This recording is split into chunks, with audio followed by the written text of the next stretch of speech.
Welcome to today's program. And is this a drop-dead 1880s restored house or what? I just love them. And you know what? A lot of people do. But that's not what the show's about today.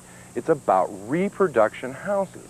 Now, the issue a lot of times is people love the charm of old houses, but they don't want to go through the nightmare of renovating, and I've been through so many renovations, sometimes I can understand that.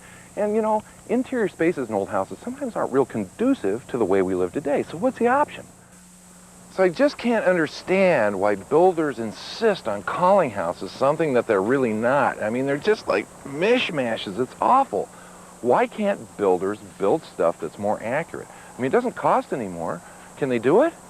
You bet they can do it. In fact, let's go take a look at one in Pennsylvania that was done very nicely. Well, now that we've looked at all those nasty cornfield developments and all those houses they call reproductions, which are really not, of course, the most redeeming architectural feature in those houses seems to be the three-car garage on the front, which blows my mind, I wanted to bring you out to Pennsylvania. Now, we're out in rural Pennsylvania, just outside Pittsburgh, Pennsylvania, and we are in front of a custom-built Second Empire reproduction. Now, I want to start out the good ones here because this is a very good one. Now, this is Lynette Perung over here. Hi, Lynette. Good to see you. And this is Roy Penner. Roy, good to see you, too. And you and your husband, Dennis, and Roy have been conspiring to build this fabulous house. It really is well done. I'm totally impressed. When I drove up the driveway, you sent me pictures, but driving up the driveway really brought it home. Beautiful Second Empire, mansard roof. You're going to have great cornices on the house. It's just the massing and the detailing. And, well, take a look at this drawing here, this one of your blueprint drawings, with the arched windows and the brick detailing here. The dormers, too, are very, very typical of that period of time. And you just don't see this kind of care for detail work. Now, why did you pick Second Empire? Well, it was the classic style that really incorporated the best use of space for us.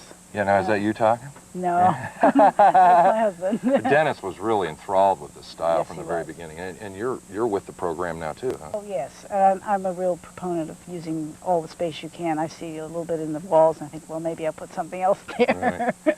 Well, mansard roofs are so common in France because, you know, we were talking about this before. They didn't have no property tax within the roof, but they could rent the space out and get income. Now, some of the other things I like about it are you have lots of porches and balcony. This is off the master bedroom, Roy? Yes, it is. It's also accessed off the second floor hallway, so other people in the house can use it, but there is a door directly from the master bedroom suite. That's great. Now you have 2 fireplaces. Right. And you're doing all kinds of specialized heating and air conditioning systems, HVAC systems you're doing. Yeah, we're installing hot water radiant floors, a 7-zone system with high-velocity air conditioning that is also functioning for air cleaning, humidification, dehumidification. It will circulate the air both winter and summer. Great system. Now back to this drawing.